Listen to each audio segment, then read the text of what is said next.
मोशी येथील दुर्दैवी दुर्घटनेची गंभीर दखल घेऊन माननीय मुख्यमंत्री महोदयांच्या सूचनेनुसार नगर विकास विभागाने या सर्व बाबीची सखोल व निष्पक्ष चौकशी करण्यासाठी एक उच्चस्तरीय समिती नियुक्त केलेली आहे।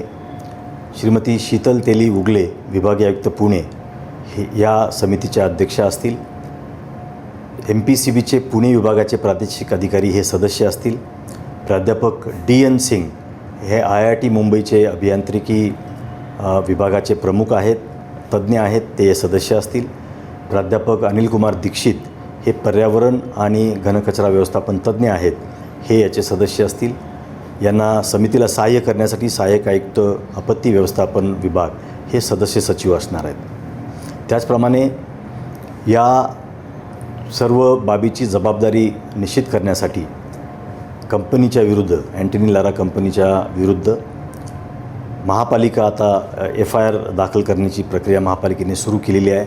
आज उशिरापर्यंत हा FIR देखील दाखल होईल आणि यामध्ये या सर्व सुरक्षिततेचा जबाबदारी तिथल्या ऑपरेशन मेंटेनन्समध्ये त्यांनी जी काय जबाबदारी घ्यायला पाहिजे होती, अतिवृष्टीमुळे तिथे असलेला कचराचा ढीग याच्या बाबतीत सुरक्षितता त्यांनी बाळगणे आवश्यक होते। या सर्व बाबींची सखोल चौकशी होण्यासाठी हा FIR दाखल करून त्यांच्या विरुद्ध मनुष्यवधाचा गुन्हा दाखल करण्याच्या संबंधात विनंती महापालिका आता करणार आहे। या पर्यावरण विभागाचे जे मुख्य अभियंता श्रीयुत संजय कुलकर्णी आणि कार्यकारी अभियंता श्रीयुत आल्हाट, ज्यांची या सर्व प्लॅन्टवरती निगराणी किंवा सुपरविजन कंट्रोल ठेवण्याची जबाबदारी होती, या दोघांकडचे सर्व पदभार आता काढून घेण्याचे आदेश मी दिलेले आहेत आणि हे सर्व पदभार आता मुख्य अभियंता यांचे पदभार श्रीयुत ओंबासे यांच्याकडे देण्यात येणार आहेत आणि कार्यकारी अभियंता आल्हाट यांचा पदभार हा श्रीयुत निकम यांच्याकडे देण्यात येणार आहे। या कंपनीला देखील या सर्व बाबींच्या बाबतीत त्यांना कारणे दाखवा नोटीस महापालिकेने आज बजावलेली आहे।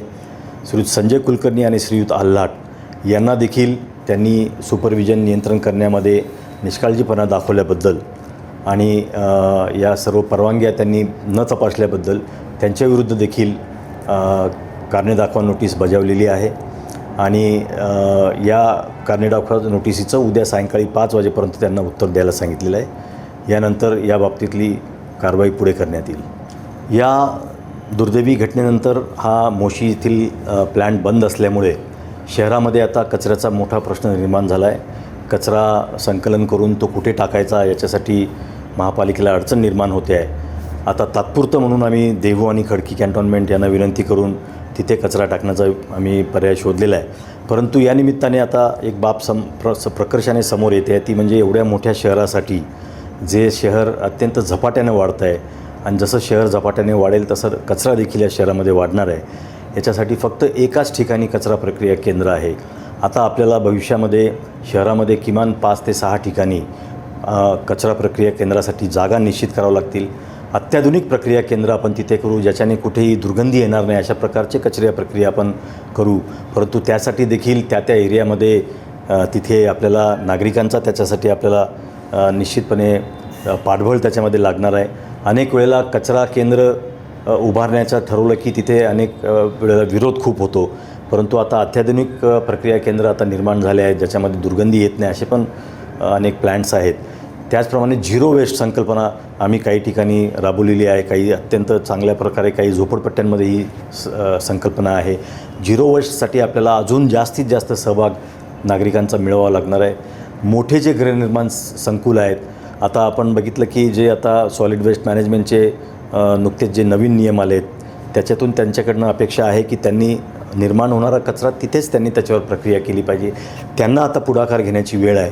त्यामुळे सर्व नागरिकांनी आता कचरा हा विषय फक्त महापालिकेचाच नसून हा सर्व नागरिक सर्वांच्या सहभागातून हा प्रश्न आपल्याला सोडवावा लागणार आहे। या निमित्ताने सर्व लोकप्रतिनिधी यांची देखील यांचा पुढाकार, यांचं सहकार्य आवश्यक असणार आहे। सर्व नगरसेवक यांचं देखील आणि सर्व NGOज असतील, संघटना असतील वेगवेगळ्या, या सर्वांनीच आता कचऱ्याच्या प्रश्नाकडे लक्ष देऊन हा प्रश्न आपल्याला कायमस्वरूपी कसा सोडवता येईल यासाठी सहकार्य करणे आवश्यक आहे।